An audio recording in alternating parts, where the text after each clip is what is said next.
up to speed, up to speed, up to speed. Live from the apocalypse, this is the climax of your movie. State of the Game is here. I am Dan O, and what you need to know is I've never rooted for a sports team as hard as I root for Godzilla. Every single time. And my co-host is a very erudite person, a man of letters. We're talking about someone who wrote his senior thesis on your mama, and it wasn't jokes. It was serious, salient concerns about your mama. And he can absolutely. send it to you. You can email it to you if you really want it. K Diggy, thank you for being here. Yeah, man. Yep. So we are here with some incredible people today. And this is one of those weird wistful things for me, Kay.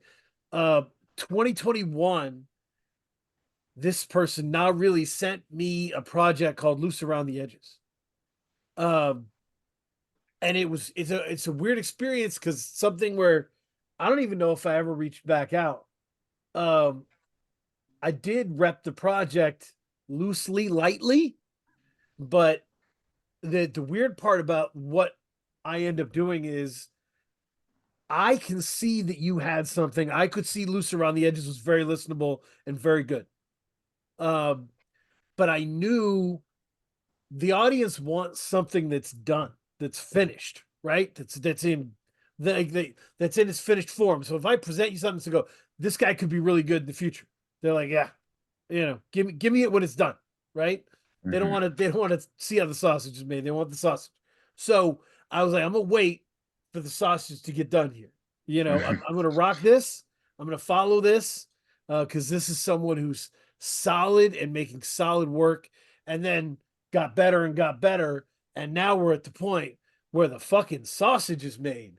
Okay, and we have Blip, and the expert helped bring that to its final form. So the expert may be the best, one of the on my sausage best in the game. on my best value list.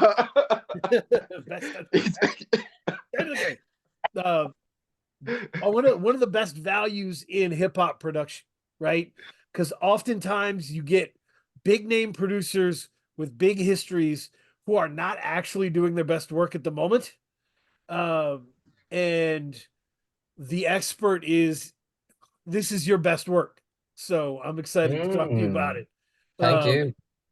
I've got a whole theory on it. We'll talk about it. So, but yeah, you just released Blip, the both of you. You've been doing the circuit, running the gamut of podcasts, and I'm excited to have you. How things been? How things been going? Yeah, good, man. Yeah, good. Excited that it's finally out and people are getting to hear it. Yeah. This one was well, one thing you did reply about Loose Around the Edges, and you posted it on a section called Bandcamp Gold, which I appreciated so much at that time. So you did. But yeah, it feels great. Long time coming.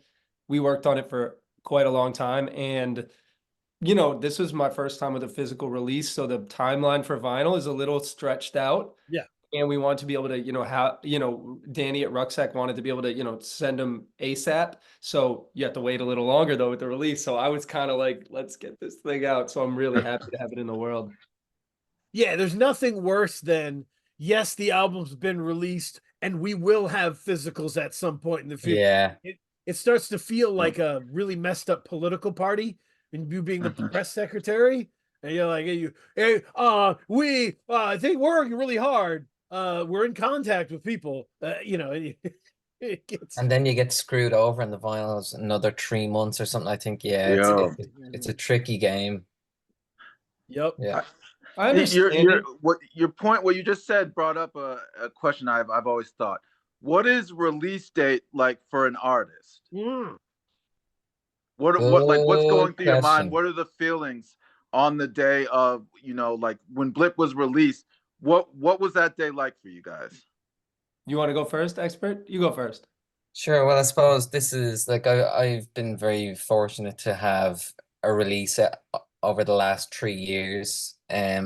So I think I was probably a bit more anxious around this than the previous album, if I'm being honest. Because um I think this is more um da and it mightn't feel like it, but to me it felt like a more daring record and more of a jump.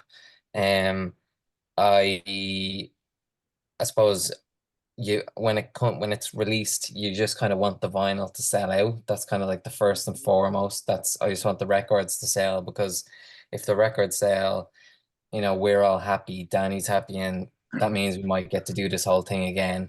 Mhm. Um, then the streaming stuff is just weird. I try not to pay attention too much at the first couple of days, because yeah, just you'd rack your brain looking at those numbers, I think. And yeah, I suppose feedback, yeah, it's kind of just cool. It's difficult to know what to expect, I think. And this release date in particular was incredibly loaded, because I had Rock Marciano, had the Big Luca record. There was a lot of big records out that day, so I was a bit hesitant to know how much people would have time to even sit with it on the Friday, So I think over the weekend you got a bit more of a feel for it. But yeah, no, it's to be honest with you, Kate, it's a really weird feeling. Mm. Like, I think I have I think all of what the expert says I agree with. And I think I do. This is definitely like the expert. I think you can make an argument for like ambitious or daring. Like, the last, Sure. I think Overview Effect and Ritual were both ambitious and Yeah. daring as, Yeah, yeah. someone else. So, but for me, this was far and away the most ambitious thing I've ever, even tried to do. And what's interesting though is the longer timeline. All of the nerves about this coming out happened like 3 months before it mm, came out, and then Mm. over the last 3 months, I just I was over it. Ready for it to come out and be out in the world. Because there are moments on the album where I'm kind of putting myself out there and like kind of really saying something. And I was like, are people going to react to it? How are people gonna, whatever. And I think it was sort of the silver lining to having to wait so long was I was pretty much totally at peace with what it was and more mm, excited to get a reaction about it rather than nervous about how people will react. Mm. Yep. yeah. Yeah. No, it's it's real wild, especially now and how the release day has changed. Mm, Because different people have different kinds of releases, right? Like J. Cole's release day is a lot different from NAHreally's release day, right? yeah. And like NAHreally has the type exists within the type of realm um where that album's gonna grow on you. So you're next month you might have a bigger pop than you have on release day, Mm, Mm. yeah.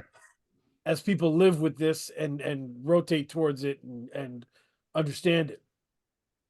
Like my dream scenario is actually it's a slow burn, it's a Right. slow build. It's people telling people, oh, you should check this record out, it's really dope. That word of mouth type of feel. Because I think that helps with longevity, and it helps just kind of people give more time to it that way. I think yeah, that's a much better approach for artists like within our realm, I think. Um but I suppose I'm interested when both of you guys who had heard both of our work previously under different ways, Mm. what did you think, I suppose, before you press play? Oh, Ooh. this is Ooh, that's a good. yeah. I mean, my response is real quick and easy. Like, Yeah, mine is I try to go into everything with an open mind. So I don't go in with any preconceptions. I just press play Mm, and allow what's gonna come out to come out, you know? yeah. I mean, yeah, I mean, my response was expert, gimme now. Like that All was for that. that was my reaction. Was at this point like I mean because rituals my shit. Like Mhm. I when I went to Chicago, uh they I've talked about this. Rich Jones and everybody, they had like a Free Music Empire Mm. show, and Rich was like, before the artists come on, you should put together a playlist, like so people can. I was like, no problem. The last song from Ritual was the first song on that playlist. Mm. I lived for that album, and I mean I love the overview effect as well, but it's my relationship has deepened each time, and my faith in the expert is deepened each time. And so by this time, seeing Not Really had already been progressing positively, I was like, oh shit, okay, this is like, let's go. So I was hyped for it right off the bat, you know. Nope. And then the other thing, the first thing that stuck out was the Nate LeBlanc write up. Mm. They do a real fucking write up on that Bandcamp description. That shit was dope. Yeah, Yeah, he nailed it. Did a great job. he's been repping Not Really, in when a lot of people weren't. So shout out to him. Yeah. I honestly think I sent Loose Round Edges to you and to him and other people, but nobody else. I think it was 2 people who got back to me. Yeah, I mean, Shout out to you. Shout out to Nate. it's love. I mean, it's exciting. And yeah, so that's the question back to the expert, because the expert is one of those real high level, like you have to think of the guests we've had on State of the Game as a nerd pyramid, right? And like expert is really at the top of the nerd pyramid. Like he's really up there with the great ones. And so you do a lot of advanced research when you are like going to take someone on. Yeah. What were the characteristics in Not Really that's made you want to explore, and how did you feel? What did you want to accentuate? What did you want to build around? Great question. So I suppose when the first project I heard was Loose Around the Edges as well. And I felt someone who was really comfortable in their voice, that they had, whether they'd written the project, like their peak project or not, I just felt there was someone who's very comfortable in their voice, knew how they wanted to portray themselves, and just someone very unique. I thought he was really quirky, really funny, but was talking a lot about everyday things that were really relatable. And I couldn't help but think I could help him. And that might sound mad, but I suppose there's no point me, like if I'm going to do a record, let's say with Black Thought, you're like, Jesus Christ, what do I bring to this? Do you know what I mean? How Yeah, do I make Black Thought better? You kind of can't to degree. But it was like, there was definitely elements I thought that I could, if we chatted and we got talking like that we could form something, a partnership and a collaboration between us to bring something different out of myself and then different out of Nah. And I think that was what really attracted to me. And I also, I probably haven't said this previously, but I kind of felt it was a bit of a challenge to make my sound almost like kind of a bit quirkier as well, but not in a kind of jokey way, but more, light-hearted maybe. And because Ritual was quite, heavy, a lot of it. So I kind of really wanted to bring some lightness and challenge myself with that. And I just thought that this was the perfect opportunity to work with Nah and do that. So yeah, that's what really appealed to me. And to this day, I still think if you listen, that I haven't heard anyone else like Nah really. I think he's absolutely incredible, really unique voice and a skill set for being able to write something really simple and relatable. That you can take on one listen, but still has multiple listen value. And very few artists, I think, can do that. Yeah, anyone who wants to get into my brain, right, is quite easy. Listen to Loose Around the Edges, and here's what you listen for, right? Number one, there's no bad songs here, right? Mm. That is not easy to do. Yeah. Okay? To put together an album and not have any bad songs is already pretty hard. There's a tendency, right? Even Nas had a tendency to do a Jimmy Cagney voice here and there, right? and let his album go off the rails. So Yeah, I've had this conversation with my son. He's really into Eminem, and he's like, "How can you have Sage Francis over Eminem?" And I'm like, "You haven't heard all the bad songs, dog. You're still Mm, listening to the top of the best song list. You haven't yeah. got to these awful, awful, awful songs. You'll get there, you know." But he's got more awful songs than some people have careers. So, and you know, so there's a Brett Favre situation there. But like with Not Really Loose Around the Edges, there's no bad songs here. That's already pretty fucking interesting, right? And Mm, by the way, there's songs on Loose Around the Edges. This is another thing to listen to that other rappers couldn't do. The last song, Cucumber. Cucumbers, yeah. Cucumbers is so fucking slow that most rappers wouldn't do it. Most rappers would not do that song. Like the slow flow life that Now Really can live is mm, elite. He's an elite company with that. And slow flow, I want to hear everybody's opinion on this. I think slow flow life gets underappreciated. And the skill set, because when you first get into performing, and by the way, this is actually similar in performance poetry, right? Slam poetry. In slam poetry, you go in there and you rap really fast, and the crowd is really like, wow, that's cool.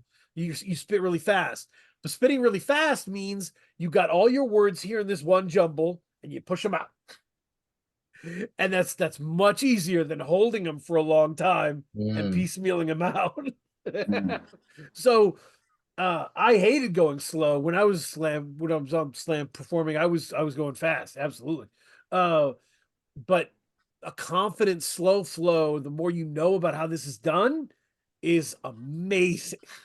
mm, And Cucumber is one of those where you're like, I don't know if anybody, I don't know a lot of people who could do this or would feel comfortable doing this. yeah. Yeah, you know what? It's so funny. You think of the slow flow, and I think flow is like big in like the Griselda lane, right? Because we got the 70, mid 70s Yeah, BPM, yeah, yeah. that slow. But my favorite slow flower, I think, is Evidence. Mm, I think Evidence, if you listen to like Unlearning Volume 2, Yep, some of those beats are not moving very fast. And he's just what he's doing is just like standing on what he's saying yep. because there's just so much room to say it. And I also like actually the expert will know, like I would send my lyrics. I write my lyrics in groups of four, Mm, like quatrains. Uh it just has happened over the years. That's how I ended up. And in a lot of ways, that matches that slowness right. because it's like, here's this chunk, and I'm gonna get it to you in chunks. And I think Evidence, like I really love listening to him because I feel like he's kind of mastered that in a way that's not very similar to kind of the that sort of other lane of like the Griselda type of stuff. So I yeah. love That's a great call out. Yeah, Evidence is a great marker in the sand for that. And then yeah, and Ev has been so consistent with the discography and the because when you have that kind of signature slow flow, you have to be careful when you pick beats, right? Mm, Because if you only pick beats that are squarely in your lane, you've got a slow ass album and yeah. you might put your audience to sleep. Mhm. Um, but if you so you have to figure out how to challenge yourself while having stuff that will be there for you. Mm. So if that I don't know if that makes any sense. I think of it Totally. as like it's so fun. It's so fun to think about flows, and I think of like 87 plus BPM flow as like athletic almost. And then Right. I think Mm, of like, sub 82-ish as like slithery. And Yeah. I think it's fun. I personally find it fun to do both. But with the slithery ones, you can just get a little funkier with it. Yeah. yeah, I think with the slow kind of stuff, whether it's evidence or even say or something like that, there's Mm, far less places to hide. So you've got to be just really confident in your delivery and the lyrics. And I really kind of appreciate an artist who's willing to back themselves to kind of say these words are really important and I'm allowing space with the beat and the time, so you just think about what I'm saying and like take it in. And I think there's a lot to be said for artists who pull that off, that it can be really special.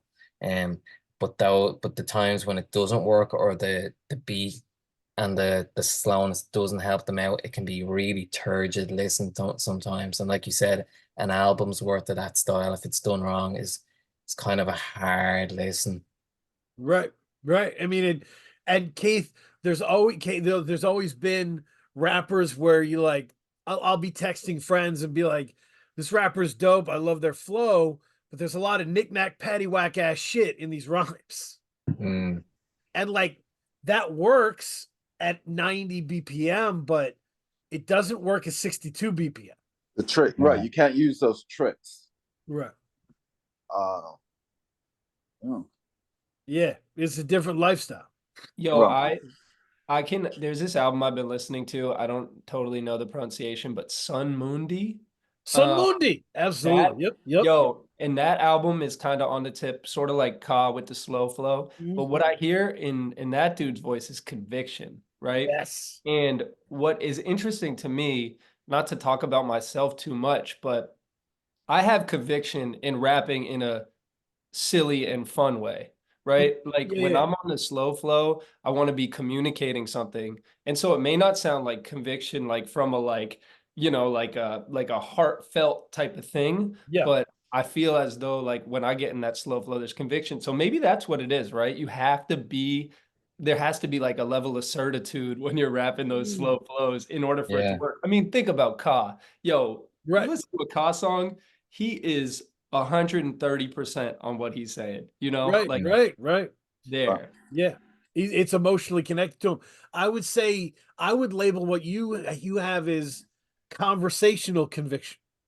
Like you are locked in, moving at the speed of a regular conversation in the rap. Thank you. Thank you. So like that's why these songs feel like you're just talking to the audience. Like, yeah. And it, yeah. So we got to get through that. We got to get there. Okay, how did you feel going through this?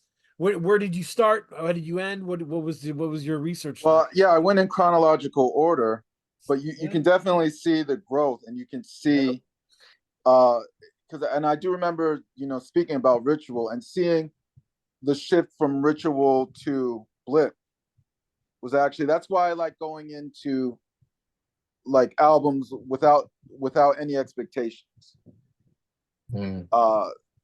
Yeah, I mean, I thought it was a really solid project. Yeah, man. Right, thanks. Yeah, no, it's been awesome to hear that difference. And but Kay, did you listened to Loose Around the Edges and then Yes. Hackinway, right? Yes. How did you feel going from Loose Around the Edges to Hackinway? I thought, like you said at the beginning, in terms of the growth, you could see the growth, and I felt like the confidence was there. I could see the growth and confidence from the two projects. And the cool thing is, you could Hackinway, I think, has more of an expanded world of sounds. Because I think you like Loose Around the Edges went well. It did what it did, and you were happy about it. And now you're like, all right, now we can forage into the forest here and see what we can do. Yeah. And so you got Lay Claim, and you got interesting stuff here. But he follows the thing we tell people, which is really kind of good. If you come up in a crew of MCs and you're on each other's stuff the whole way, that's cool. But if you're finding your voice, feel free to put out 2 albums with no features and don't feel bad about that at all. Like, find your voice, like do that, you know? And there's no features on either of those 2 albums, right? Yeah, I never had a feature actually until Blip. Yeah. Until Open Mike Eagle. Yeah. Oh, shit. Yo, actually though. I think that was the second one we got back. I think it was Hemlock Earth first, which is, you know, just as crazy. That's awesome. But yeah, no, it's yeah. So I really think that's commendable. I really think that's the way a lot of people should well, everybody has a different template. Do it your own way, but don't feel any pressure to get badass features on your album if you're not even sure that you're great at making albums yet, right? Like, Mm. get there, get where you want to be, and then figure that out. So, Yo, and Hacking Away, kind of it's a bit of a concept album, like very light concept, but it's about woodshedding, you know? yep. It's about chipping away at something, and it was kind of a reflection of like, you know, the time spent. And it's true. This is a solitary thing up until that point, up until this album with the expert. Yep. Yeah, no, that's awesome. And this rap practice and stuff. I mean, it's clear that you're in development mode. And being in development mode and expressing that means your audience understands where you are as well, and they won't be putting undue pressure on you to pump out classics, right? So that's because that not everybody who listens to this stuff has made art before. So some of them are like, "Where's your classic?" And you're like, "It does not work like that. It really doesn't." Yeah, but that's good stuff. We got so I want to lay out my expert theory here and why this is the best produced expert project. So there's there's a metaphor about acting to be had here. That I would have, because there's what drives me nuts are movies that get acknowledged and get awards when they weren't good. Give you an example. The Iron Lady is a movie with Meryl Streep. Meryl Streep is very good in it. It is not a good movie. So even with her in it, it's not a good movie. But she won Best Actress. Actress for yeah. And the movie won nothing else. It wasn't good in any other way but her. Okay. That's sometimes producers do that. They overpower the music and the MC, and there isn't structure, and it's just like, watch me flex on these beats. It's just right? a showcase, producer showcase. Yeah. So you did a great job, but it was a Daniel Day-Lewis type great job, right? You're gonna walk away with a trophy and no one's gonna remember who that MC is. Whereas if you do a great job producing an album, you both become important, right? That's like the Blue in Exile. You both become important, right? And that's more like, I don't know, like I think Jeff Bridges of some like that, was like, who just like makes the movie better, doesn't demand everything. Like, this is your most subtle, I think, project. But and it's sneaky how good you are on this. It's sneaky. Yeah, man. To me. Thanks. I I agree. It's my most subtle project for sure. It's definitely. I tried to restrain myself from, yeah, like you said, the producer, hey, check me out, check out what I'm doing. But it's still interesting enough to keep listeners' ears kind of little twists and turns and keep them interested in and thinking about the music and the words. But really appreciate them, man. Yeah, I like, there's a part of me that thinks maybe Ritual is more of a standard kind of really good record, if that makes sense. Whereas, but I think that this is I prefer this record. It's so the way I think of it, Kay, is like, like if there's a boxer who's known for their right hand, right? This is like, I'm not even going to use my right hand. I'm going to beat you with just the left. And like, because Expert had come from adding muscle to projects, right? Overview Effect is powerful because Germicide is in your face with all the important shit you need to know, and you are on a you're on a ride, like a crank style ride with the beats. They are big and they're in your face. And then Ritual is Stick Figure's Black Album, right? That is Stick Figure's Black Album. It's epic. It's a movie. It's cinematic. and it's in your face. And so this time it's like, no, I'm soundtracking this journey. And you know, I think the best example of this is Rapper Hands. Um a lot of people in it that I know within this community are talking about how great Rapper Hands is and how funny it is and how they love that song. And I agree, and it is funny. The inflatable tube man, I'm all for it. I love it. But there are times when I stop and I just listen to the beat and I'm like, this is fucking gorgeous. Mm. This is gorgeous. Lip, can I Do it. the Go for rapper it. hands, so the rapper hand, so just there's a few things I can point out on that instrumental in particular. The outro, the first outro, the first of the two outro beat switches, that was the original beat. Right. And the expert hit me with it, and I was like, oh, I think I could get with this. I can get with this, try to write whatever. And then he said, no, that's not actually it. And then he came with the meat of the Yeah. current beat. And so what I love about the expert is was not content to rest on a really awesome beat. He Yeah. instead strove for a fucking great one. And Mm. then, okay, so that's the first thing. The second thing, it's the slowest, most languid thing, but it drives, right? That beat moves. It's like there's just such a propulsion to it, right? And Yep. so that's what I love about it, because like it's got the lazy guitar that Yep. feels like, you know, a Sunday afternoon, but those drums just keep it moving forward. And then the last thing I'll say, the little switch when I say, and I made this like claw, I was totally right. That was just on the regular beat, and he found some other phrase deep in whatever sample source he was using to underscore that gag, right? To underscore that joke. And so when I remember when he sent me back that like that edit with the thing at claw, I like had to hit pause. I was like, yo, that is crazy.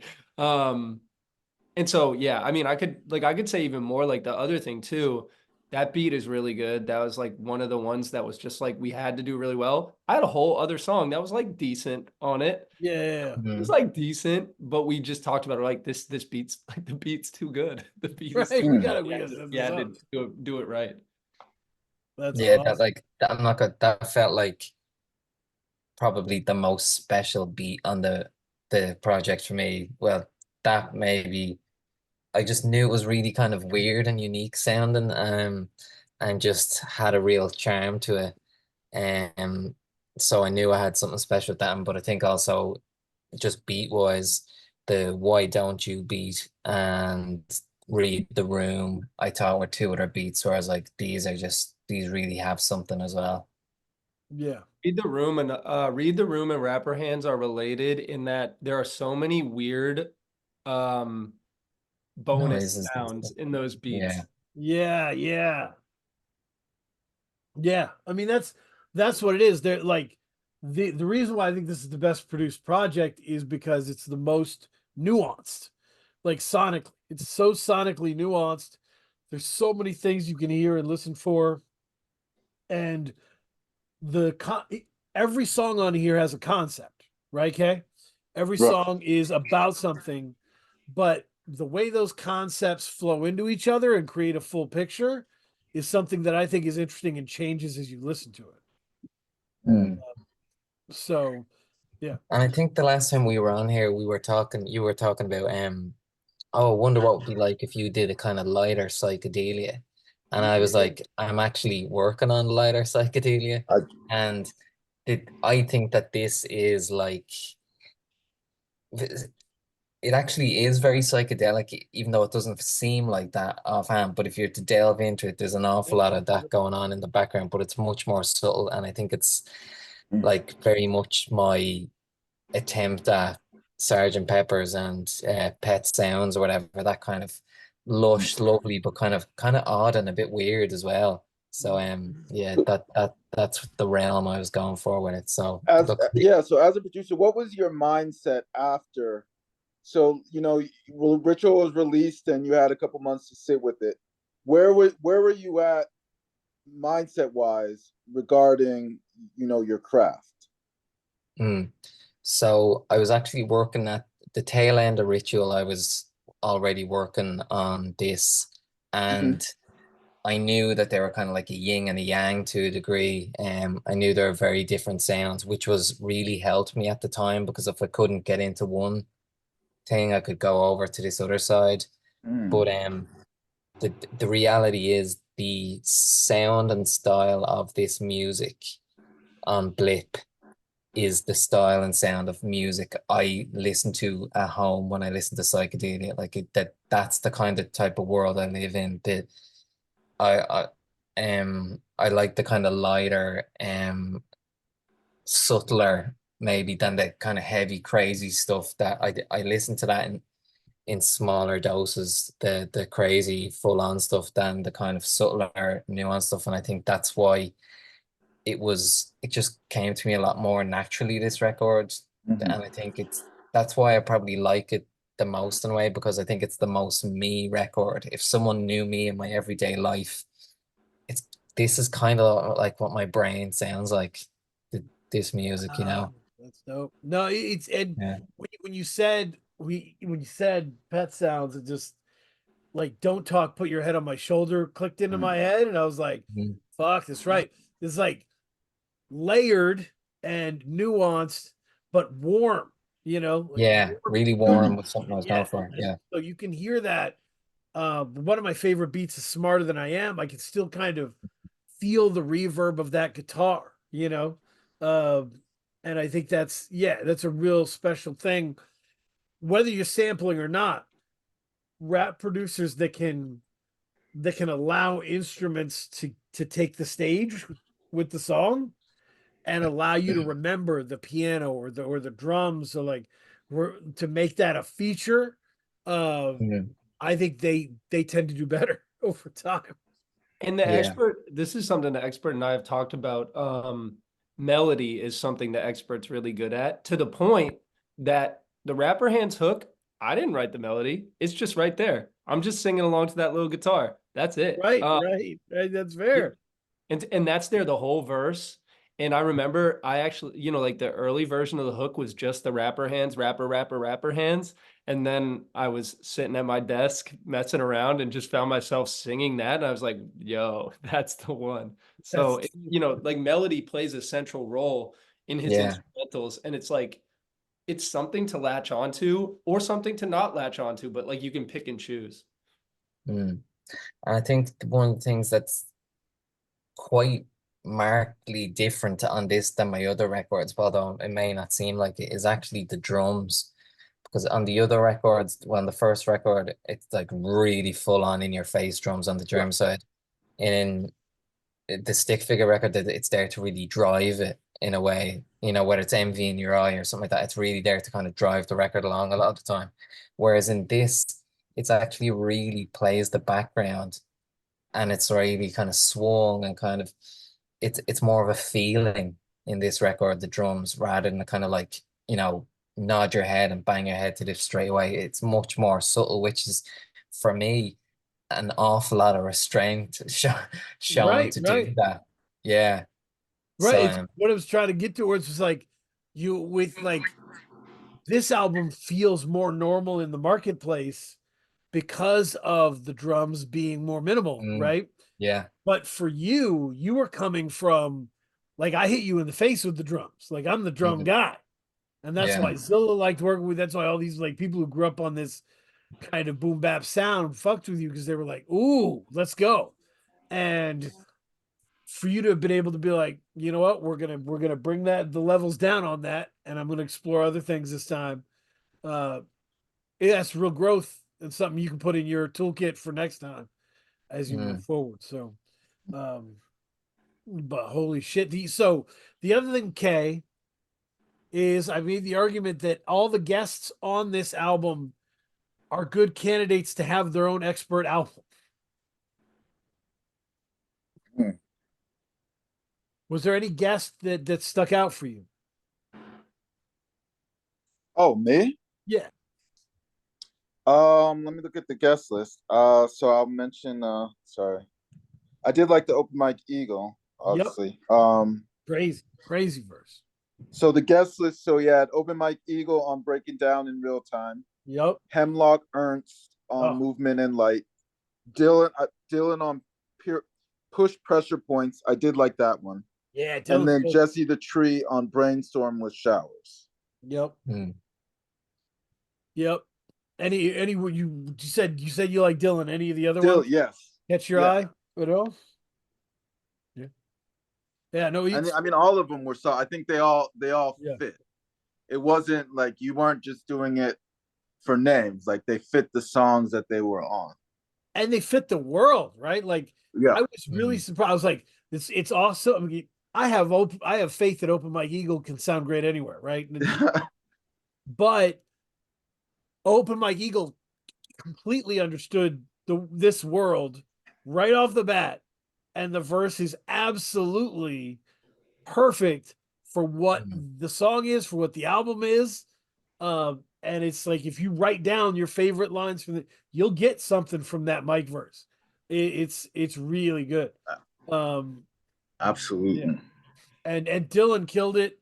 I think Dylan's verse was more of a traditional like knock your socks off rap verse, and it's good to have that amongst all of this conversation. Yeah. I think that verse, that Dylan verse in particular, played a really critical role in the album sequencing, because All at Once is the biggest, most intense moment. So there's a lot of tension right there. And then all of a sudden, that's the end of side A on the record. And then the beginning of side B is Dylan kicking down the door and just pouring out, which is like, because it's sort of like, whoa, that was heavy. And then Dylan just burst through the door with some wild shit. Yep. And yeah, you gotta have him kick off the song. I love it. Yeah, no, it's great. And to go on my little Jesse the Tree rant here, I think Jesse the Tree has been one of the most important people in the first quarter of this year. Like if you were to like write down your candidates for who was the most impressive, he'd be in my top 3. Because Not Fade Away is still one of my favorite albums of this year. But his features have been dynamite everywhere he's gone. And he's almost like if Jesse the Tree was a Marvel villain, he'd be Taskmaster. He has the ability to kind of just go figure out the situation and do what you do as good or better as you do. And it's just ridiculous. And so and one of the biggest compliments I can give him is he builds important relationships that are different with everybody he works with. So he's worked with Miles Bullen a bunch. He has a great relationship with Miles Bullen. That's one thing. He has a great relationship with Andrew, totally different, right? And you guys have now done multiple songs together, right? Old Brazen Sun and this one on Blip and Brainstorms with Showers, and there's just something there. It just works. How did you feel about it, Expert? How would you describe this? Yeah, like we just thought they would be a perfect match together. And I knew they knew each other a little bit, but their voices and the way they flow, we just thought they'd be a perfect match together. And just that song out of all of them, I think even the way he harmonizes on the chorus and the kind of play back and forth, I think it's just like these guys are meant to be together and meant to do some work together. So I think it's a perfect match. And yeah, Jesse's on a great run. Of looking forward to kind of anything he does next. Actually just did a Sleeping Dogs remix there. So that should be coming out soon. Awesome. Sure they won't mind me saying that. But yeah, like I think Jesse's just great. And I think what I like is that he can have his kind of Sleeping Dogs world. He can have his own solo world. The one kind of the version with Mopes even. Yep. Or I think he's really flexible and interchangeable, and that's what's interesting to see what he might do over the next few years, what decisions he makes, if that makes sense. Yeah. When you have abilities like that, ability to do lots of things, your Mm. choices matter more. Because Yeah. it's Yeah. why I think Kay can attest this. I got mad at Donald Glover for years because I was just like second guessing his choices, right, with his Mhm. talents, right? Like, Mm. why aren't you doing stand-up specials? Why aren't you, whatever. But yeah, worked out. Turns out. Yeah, works out all right, bro. Yeah. I can't shout out Jesse enough, but what I'll say is, we got 2 features. We're, people we paid, they're big Yeah. names, that's how that worked. And then we had 2 that were, people we know and are friends with, right? Yeah. I think of all the features, Jesse hit the tone the most right for the beat. He's like a master of like tone and like mood and like just kind of can fit all those situations like you said. And it's funny. I say this to Jesse every time we do a show together. I don't really get jealous of how other people rap live. He is like one of the very few people I'm like, yo, I wish I could rhyme like you in person. I really feel that way. And like, He's good. yeah, and we talk about the Celtics nonstop, so there's that too. Yeah, no, the shout out to you on there's a line early in Loose Around the Edges where we talk about the Kendrick Perkins injury in 2010. My son is a Celtics fan. I still have to admit, I think that's maybe my favorite series of the 2000s. It If was I a good series, but I'm if still I not had to over. pick like a most fun finals to watch, I think that was it. That was just ugly. With 2000 to 2024, that would be my pick. Facts. It's great, but not to get off things Celtics thing, but yeah, Jesse's emotional intelligence is off the meter, and so that his ability to feel other things and how other people are going.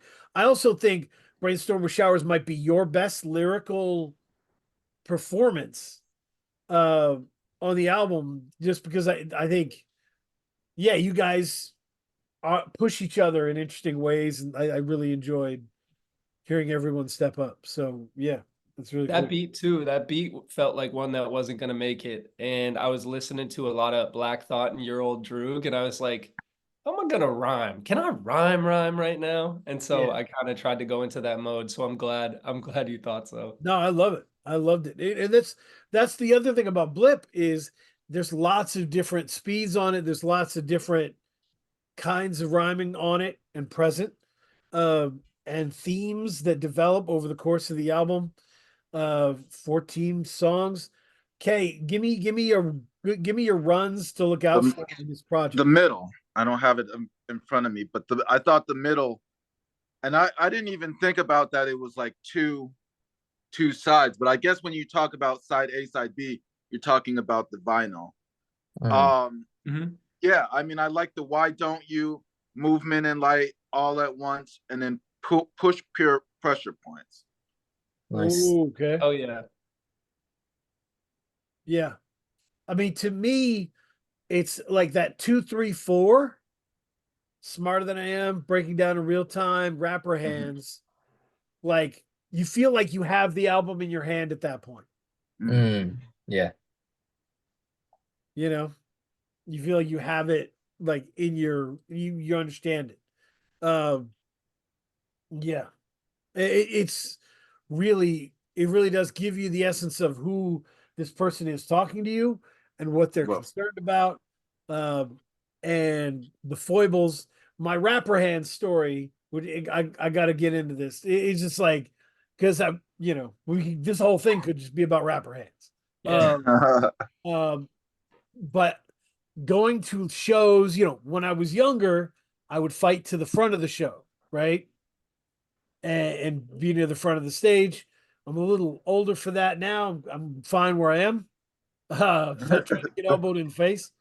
But I was fighting to the front, and I remember identifying this rapper hand issue early on and be like, oh shit, they don't know where the fuck to put their hands. And then every show after that, I would go to the front, I would look at him, and I would look at him as if to say, what you gonna do with those hands? Have you solved this problem? Have you solved this problem? because It's it's a real. problem other people have. So I would just keep looking at it. What are you gonna do with your hands? Yeah. You know, it was awesome, and it was totally fun to try and look that pressure into someone. It was a lot of fun. I think it's unsolvable. I think you'll never fully solve it because it just is a constantly developing thing that just happens. You know, similar to random vocal tics you pick up in different parts of your life. It's not up to you to decide, but it could be up to you to attempt to control it. Right. Right. I mean, it's amazing, and I think maybe the successful people are the ones who let the rapper hand guide them, and like and guide the dancing and the movement, and they just trust their rapper hands. Maybe I don't know. Mm. The Mm. Yeah, like Q-Tip's whole body was a rapper hand when I saw Mhm. Tribe live. Mhm. You know, it was intense. Yeah. Okay, what has been your experience with rapper hands live? Do you have any fun? I mean, I never really paid attention to it, but you're right. It is now I'm going to start paying attention because I never noticed it. But you're right. Like I think of when you watch it on TV. I don't notice it live per se, but when you watch it on TV, it it's more apparent. It is, yeah, it's amazing on TV because then you're looking at it on TV and you're like, Drake is a millionaire, but he doesn't know what to do with his hands. That's I amazing. And it's funny, right? You can lean toward, I think like, there's no rules and there's no better or worse per se. You can move, you can make use of movement, or you can make use of stillness, right? Right, Like right. holding a hand out without moving it can have just as much of an effect as pantomiming some line. So, I go back, I go back to the fifth grade declamation contest when we were having the school poetry reading contest, and they said, make sure you act out what you're saying with your hands. And that was always the direction, always the rule. And you had to think about it and figure it out. And I think that's where it goes back to, like, I'm not going to practice them at home myself, but it's something that I'm, keeping my eye on. And if I see myself, I sort of am thinking about. Yeah. Well, and I think it's like I remember I saw Souls of Mischief live, and I wasn't thinking about the rapper hands because those guys are such from like a freestyle like mentality that it all felt more organic. Like their body movements felt organic. You know what I mean? But there are people that are like they're rapping about boobs and now they're pantomiming a boob with the other hand, and you're like, oh, is this the move, Fabulous? Is this really the move? Um, you never know how things work out, but it's a problem, Kay, that once you see it and notice it, you can't unsee it. This is true. It's ever present. So a lot of people are connecting with the song rapper hands because of that situation. And that's, yeah, the funny thing is, like Dano, like you're like you noticed it as a watcher, or like, probably when you were a poet too, like Yep. you probably noticed it in some poets too, or even in yourself as a poet. But it's definitely, that's like a rapper's rap song, Yeah, I think, definitely. relatable for the MCs out there. So Yeah, and it was my favorite parts of the song are when you were like, I noticed it was a problem, but I really couldn't do anything about it because I was trying to become a better rapper. Like I was focused on just not being a bad rapper, and I had to let the hand thing go for a while yeah. because you're like, you've got to pick your poison. If I become a Yeah. hand expert, but I'm rapping about dumb stuff, it doesn't make sense. Yeah. So that was really awesome. The back half of the album, Kay, I don't know if you noticed this. Mm. There was a lot. I think there's a lot of interesting discussion about unhealthy groups in American society. Mm. Mm. There's a lot of discussion about hate and hate's where hate grows from, right? Who it grows within, and how to not let that be your guide. That's why Little Wins is the last song, right? I think my fridge, I can't even get it open. Fucking thing is covered with the Oh boys. yeah. But I think Little Wins is the end because he's like, this is your way forward. This is the way to not become the bad guys that you hate, is like salute yourself. Little Wins is almost the best counter argument to why does every kid get a trophy Yeah. Yeah. that I constantly hear around me from older people in my generation. The worst part about that, not really hearing this, is I'll be listening to someone who is my age, who I went to school with, tell me kids shouldn't just be getting participation trophies. And I'm like, you quit the tuba because you didn't want to carry it. And you weren't like the best tuba player, but you were doing a thing. You were in it. And you quit it because you didn't want to carry it. And now this kid can't have a participation trophy. Go ahead and get someone to appraise this participation trophy. We're not giving, Oscar statues to these people. Like, relax. These kids are having fun. And so like there's a line in there about the picture on the refrigerator of a little league team that went 0-31 or something. And you like, you still get to have the experiences. You still get to have the relationships. You still get to have a good life. And the winning or losing shouldn't get in the way of it, Yeah. So like, Yeah, I think oh, go ahead. just on that, like throughout the record, there is a lot of talk, I suppose, of um challenging times, whether that's what's going on in the world or with technology or with groups of individuals. And I think it's really important to remember that they are only certain groups, and that also how your livelihood doesn't have to be affected by that completely. It can be affected by the actions you take and you being proactive. And that's what I find Little Wins is about, being proactive in changing your life, your destiny, your mental health, and by celebrating things that should be celebrated, Right. Yeah. Recalibrate yourself, Mm, right? Like, where are you focusing the camera? yeah.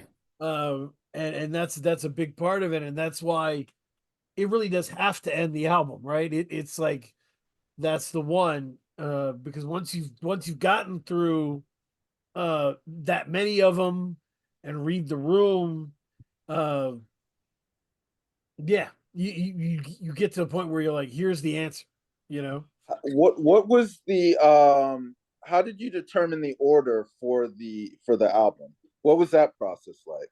The track listing order. So I think the first few songs, uh track 2 and 3, were actually the first 2 songs we had written. So for some reason they felt like the genesis of the record. I think later on in the record we knew we wanted a first song to bring all the elements together, and that's how we wrote the first song. Little Wins always kind of felt like the finale. Push Pressure Points was the start to side B. We knew we wanted a fast to pick the tempo up, to bring people back. I think All at Once was very much the closer of a side. It was, this is kind of the heaviest, I suppose, track on the record. So we wanted to be in the middle and then kind of bring the pace back up with Push Pressure Points. And then I think some of the features also helped where we placed the songs. We wanted to give a bit of space between solo stuff and then some features. So I think about 80% of the record, we had a good idea where it wanted to go. And then it was just like the 2 or 3 songs that moved around a lot. And as far as I remember, So It Goes might have been one of them. There's a Well, few songs we changed quite a lot. Yeah. there was one more instance. So we made the intro toward the very end, and then we had a 13 track album we Yeah, it thought. was 13 tracks. Yeah. Yeah. And Bubble Wrap was written to a different beat.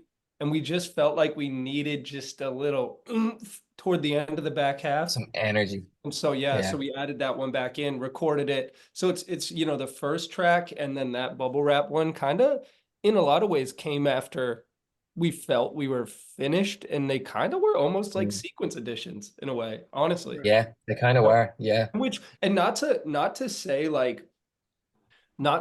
the writing was approached any differently. Like bubble wrap was written during the writing of the album, and actually these days came from the genesis of it was this line I wrote in a poem probably 10 years ago.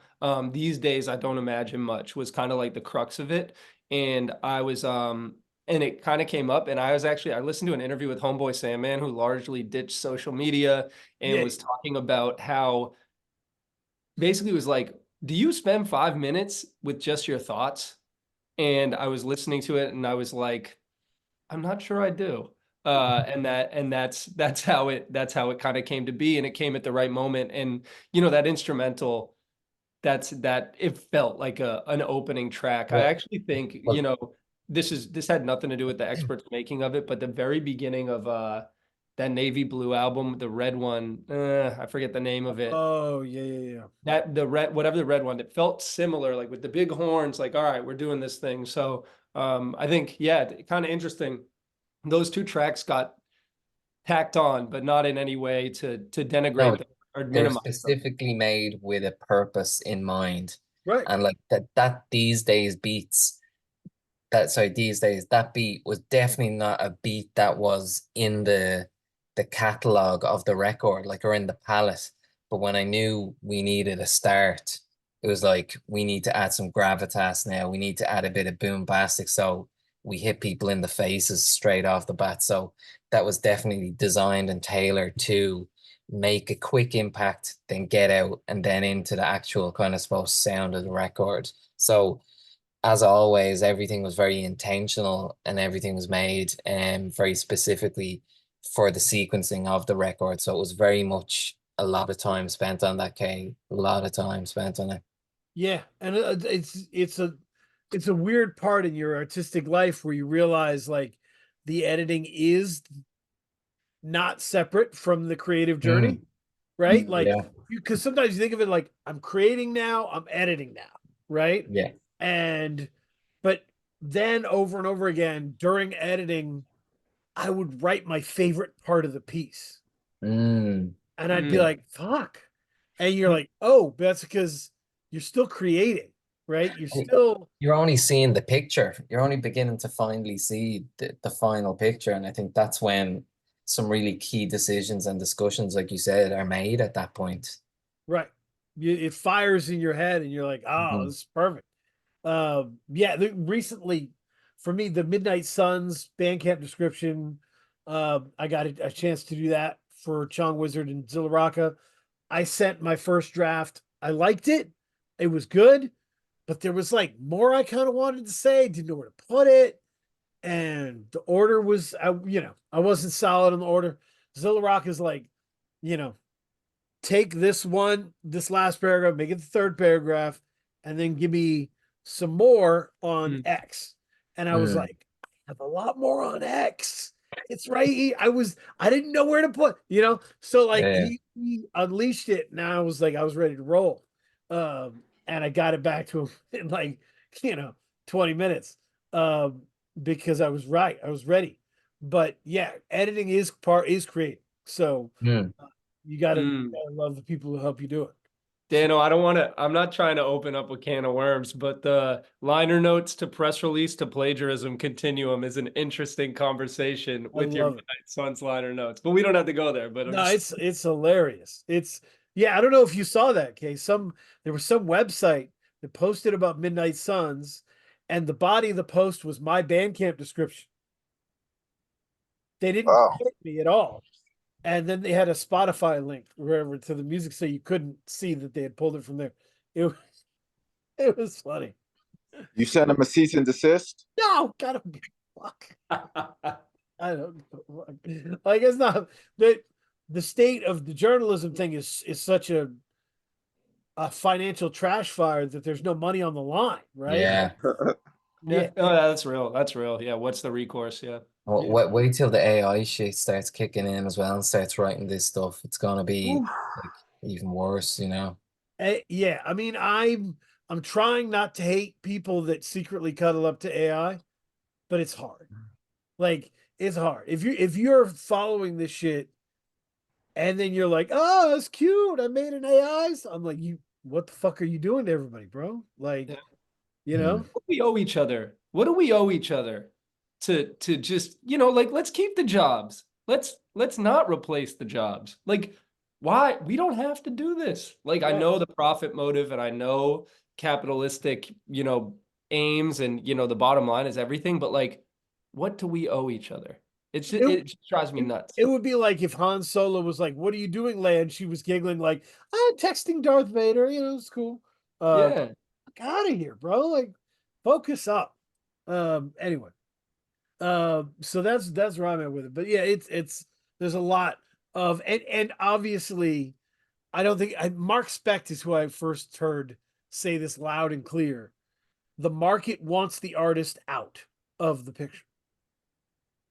The Hmm. artist is the annoying one for capitalism, Yeah, right? you mean for like the, you know, The the system, money changers want the artist out. for the supply chain, right? Like Yeah.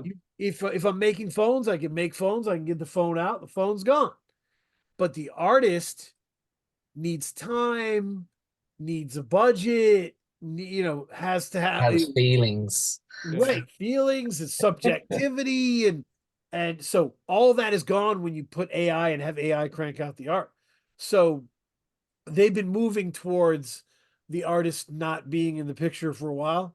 And this is just it's going off the ground at this point. They're doing it. So I'm happy though. I'm happy. You know, I don't think the independent hip hop niche is, you know, gonna make you $1 million per se, but I'm happy that there's a community of people who are explicitly excited about supporting the human on the human or humans on the other end. Hmm. And you know, it could be a 50 run set of cassette tapes, but and a lot of people who buy those don't have a cassette player, but they're supporting. And that warms the heart, and yeah, it does feel in some ways kind of radical, you know, at this moment. So it is. It is Hmm. a bit and me and Kay have talked about it. Like the people that are not doing that, that are in the pop sphere, their life feels a lot more stressful than the independent version of them. Like, they're arguing with each other, mad at each other, and stressed out, you know. Um, and the money's getting tighter and all that stuff.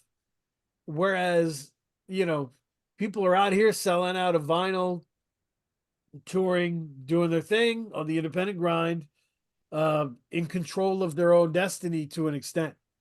So that's just a more fun way to do it a lot of times. But yeah, go your own way, do your own thing. Um, yeah, but do you have anything else, Kay, or do you want to go to recommendation Oh corner? no, let's go to recommendation. Ooh, we got some good stuff. We got some good stuff. Yeah, I must have told you about Nicholas F. Have I told you about Nicholas F? Yes. Yes. Okay. I won't do that again. I love Nicholas F. I love this album, MMCHD. Check it out. But uh, just there's a Waxahachie album that just came out called Tiger's Blood. It's that, yeah. I listened to Waxahachie same reason I listen to NEMC, just bars. Like Waxahachie is a songwriting badass. Sometimes I feel like the production is a little too minimal or muted, but this album is rich and beautiful, and the lyrics are crazy. Waxahachie is dope, and this album is fantastic. I think my family has been telling me to listen to it a little less, so I will privately listen to it a lot. But that's going to be the move for me. Um, that's one of them. Let me do. There's the other one. Let's go classic here, Kay. We might have to have a Raw Digga episode. Ooh. I was listening to Dirty Harriet. You're talking about Raw Digger for having a Raw Digger episode for years now. We need to do that at some point. Need to do that. We need to get our Jersey people in this to get that done. But yeah, Roddick is awesome, and that album is insane. It's got Pete Rock and Premiere Production and fucking it's just badass. Eve and just all these great The Outsiders, Rock Marciano on it. Yeah, everybody's killing it.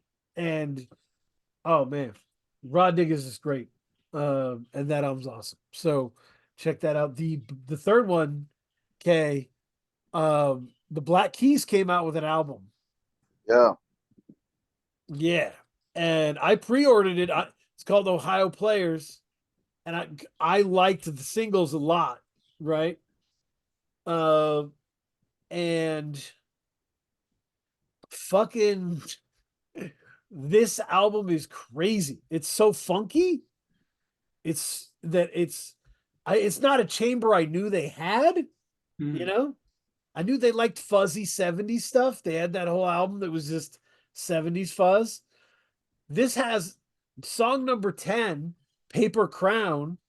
I just played it in the car, featuring Beck and Juicy J. Wow. What? Yep. Black Keys featuring Beck and Juicy J. It is a must-hear situation. Juicy J does not clean up for the white people. He does not do that. He is as Juicy J as you would expect. Oh yeah. And it is fantastic. Is Beck rhyming or singing? Is he rapping or singing or both? Yeah. So the way I thought of it in my mind, Beck is the connective tissue between Juicy J and the Black Keys. Yeah, I see it. He gives you a funky kind of chorus, and he's like a slithery disco early rap feel to what he's doing that segues into Juicy J doing his thing. I like that album a lot. It's weird, but I like I really enjoy when people that used to kind of run the world popularity wise go into a little corner and keep making their wild shit. And it's still got jams on it. I fuck with it. Yeah. So that's good stuff. There's also a Vampire Weekend album I got to check out. I haven't dive into, but yeah, good stuff. Very pretty. So yeah, that's where I am. Those are my things to keep up. Expert, what are you bumping? What are you listening to? I'll go with a guy called Jim Sullivan has an album called UFO. This is from '69. He made this record and disappeared forever. And the story is through a UFO, he's disappeared. This record is like David Axelrod meets light psychedelia folk. It's fucking incredible. I think some rappers have been smart enough to just straight jack some of the beats on it. Yeah, Jim Sullivan, UFO, amazing. Wow. That sounds like a Baby Huey situation. Do you remember Baby Huey? Yeah. Baby Huey had this amazing debut album and died afterward. It was just like it just lives on as this legendary thing. That's the feel you gave me there. So I got to check that out. Yeah. Then I'll go with what else have I been listening to? I've been listening actually back to that My Vinyl Weighs a Ton a good bit, the Peanut Butter Wolf debut records. Yeah. Like with the lot, because I've been thinking about producer records and Yeah. there's a lot of good raps on that. I really like that record and like whether that's got Charisma or early Planet Asia and stuff. Yeah, I think it's a really great record to kind of that, I'm sure people have heard, but worth revisiting. And then a classic funk band called Leo's Sunship with 2 P's. And they have an album called We Need Each Other. And there's 2 songs in particular, Give Me the Sunshine and I'm Back for More. And they are classic. I can't imagine anyone not hearing that music and just absolutely loving it. So yeah, Leo Sunship, We Need Each Other. Amazing. I love it. I love it. I love the psychedelic sound. I think sometimes people don't realize how deep you can get in and how much of a variety you have if you're a psychedelic producer.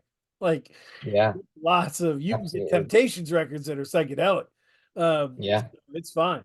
Yeah, not really. What are you bumping? What do you listen to? I mentioned that Sun Mundi one, which I'm bumping heavy, but you know, I won't count that as one. Obviously, I'm listening to Rock Marciano. I won't count that one. Um, Marciology. Yeah. yeah, that I mean, I love it. I think anyone who wants anything more than incredibly slick, creative rhymes and cool loops that's their problem if they want something more than that, because that's what Rock's bringing, and he brings it every time. Yep. But I would say, um, let's see. I'm looking at my on repeat here. The Black Cottonwood, Quelle, Chris, and Cavalier. Oh, that's gotten a lot of shout outs from guests recently, I Ken. really love it, and I kind of missed it because I think they did a physical only type of thing, and I kind of came to it later. Quelle Chris, one of my most favorite like voices and producers, and then I think Cavalier. I saw him live in Times Square when Backwoods had a show in Times Square, Yep. and he was really really amazing, and like you know was able to draw in a crowd of foreign tourists in Times Square, which is a feat. So definitely that the Black Cottonwood. Um, DJ Lucas, Lil Old Town. DJ Lucas is a rapper from Western Mass, Yep. and he normally goes on some really crazy, like really intense. I don't even know what I can't even really describe, just really intense instrumentals. And he worked with this producer, Deviant Beats, and they're like a lot smoother instrumentals, and his style kind of maintains. And it was funny, like he's got a very different style. I honestly can't describe it, but I went and saw him live, and I was just like, I like this dude. I really mess with what he's doing. And that album I find to be like a little more listenable for me Yep. compared to his other more like aggressive stuff. Mm. I think that's an age thing totally. Like, you know, I think like, you know, there's a younger generation that really digs the really hype stuff. David Ma said it the best, and I was dying when he said it. He was like, I don't want rappers yelling at me. Yeah, yeah, fair, And fair. I was Yeah, like, fucking A. That is growing up right there. yeah. It's And like, yeah, stop it, Waka Flocka. We're and done here. like and the thing about this DJ Lucas thing is like on this, I thought like that creativity, I was like, wow, this dude's so creative. And then he had this album that was just a little more like to my sensibility. I'm like, oh Yep. yeah, okay, this is dope. And then the other thing, well, I'm bumping the Rap Ferrero one crazy. First Fist to Make Contact when we dap. I think his most like artistic project. Like I feel like it's him, very him. But my suggestion that I'll have a favorite album of mine, period. I Jonathan by Jonathan Richman. 1991, well after the Modern Lovers had broken up. Yep. He was the singer of the Modern Lovers, kind of took a turn, started doing only acoustic music because he thought electricity was bad for the planet, which I guess maybe it is. I don't know. He's out there. But one of my favorite people to see live, an inhabitant of the world of whimsical songwriting, and he's got this childlike quality to the way that he looks at stuff that I always really, really appreciated. Yeah, so an interesting character. I Jonathan by Hi, Jonathan Rich. Jonathan. I've added it, okay? I'm with it. Yeah. Yeah, and shout out to Cavalier on the Black Hollywood recommendation coming on the show. No way. Yeah. Love that. That's gonna be great. The Nomad is going to be here. So, Kay, what are you listening to? What are you rocking with?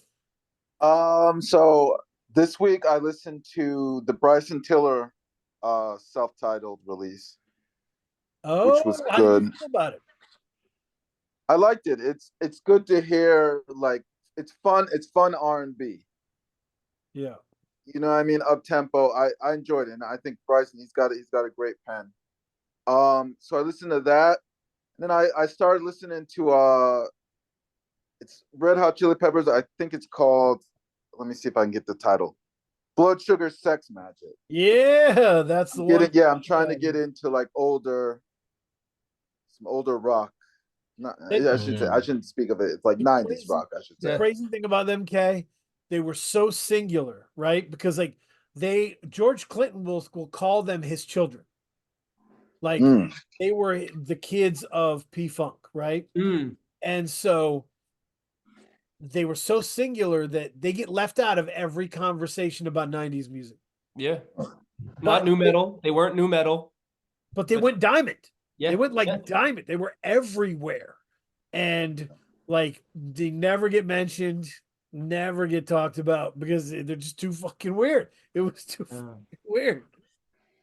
It was too different, you know. at the Yo, time. I was listening to this audiobook called Major Labels, and it was talking about how Parliament was inimitable by white bands. But it's interesting you say that George Clinton pegged Red Hot Chili Peppers as one of, you know, a Parliament Funkadelic like progeny, because I'd never heard that commentary, and it's interesting that the dude who made it is the one who saw it. Well, and I think it sounded like from the way he said it, like they had met and talked about it. You know, it was like, oh, okay, yeah. Like Wow. it was like that it was all understood. Like, you know, it was crazy. But that was one of the like I always talk about how okay, like the bassist in a band is like the least known of the band Mhm. most of the cases. If your bassist is the most known, it's because they're a fucking madman. And Flea is one of the best bassists ever. So it was yeah, it made sense. Yeah. So that's we shout out to my son's fanatical love of Jalen Brown. Just he's rocking a Jalen Brown jersey right now. Hell yeah. He's scheming on who's going to be dangerous in the playoffs, who to worry about, who not to worry about. Jalen Brown living up to his contract. Let me get that on the record. Oh, that's true. Yeah. True. Okay. Yeah, he handled that the right way. You know, it can get hard to get the big contract. Yeah. But yeah, it's oh, and expert, I'm watching a Netflix series on the FIFA corruption, and it's Ooh, awesome. yeah, It's so crazy. yeah. It's a quite the cartel they have there. There's a point where they were like, Putin was begging the head of FIFA for the World Cup to be in Russia. And he was like, man, your irrigation systems aren't even right yet. And Putin was like, we'll get him there. We'll get him there. And he's like, you bet. You know, it was like, that was the power they were like wielding over everybody. It was like another level. Like Yeah. for nations, like the most watched sporting event in the whole world is the World Cup. Right. That's the most watched thing in the whole world, no matter what sport you like. The World Cup is watched by like 96 with a billion people. It's absolutely huge. But anyway, sports washings, the highest level of sports washing takes place in corruption at the World Cup level. Yeah. And that last World Cup, like if you want to see sports washing at its very best and finest, there it was in plain sight, you know. Crazy. Yeah. Amazing. Yeah, you can't it's so I'm here for it because like this level of insanity is super fun. Super fun. It beats the whole I can't believe he's dancing in the end zone. Should he be dancing in the end zone? Bullshit that the NFL is on, always on. Um, why is this head injury man dancing? Let him dance. But anyway, this has been incredible. Shout out to we just had the 200th episode. It was incredible. Uh, we've been doing this so long. It's such a vigorous clip, K. I get like flashbacks of bad questions that I asked. It'll just take over my whole body, and I'm like, I can't believe I fucking asked that to him. And it's great. So you can't beat shit like this. Yeah, it's exciting. We'll keep it moving. Well, congrats to you guys. That's a hell of a run. Thank you. Love it. Come on, man. Thank you for having us on. This was super fun. I'm a fan. Yeah. So it's cool to be here. And thanks so much for the kind words about the records. We really appreciate it. And for your support as well. Really appreciate it, guys. Yeah, follow the expert. Follow NAHreally. Yeah, follow K on his Reddit subreddit and his all his stuff. Yeah, conspiracy theories. Question for you, actually, because something we've started in this. Sorry, I'm going a slight sidetrack. Go for it. So me and Now really started a Substack at this. This feels like something you like, something you would love. Substack. Yeah. Well, I started out with WordPress, so Yeah. I'm kind of rolling with WordPress. And while it is antiquated, I think a smart person said it's not going to get more antiquated. So whatever. We're with it in the primary scene, and Patreon is so dope. I really enjoy the setup of Patreon.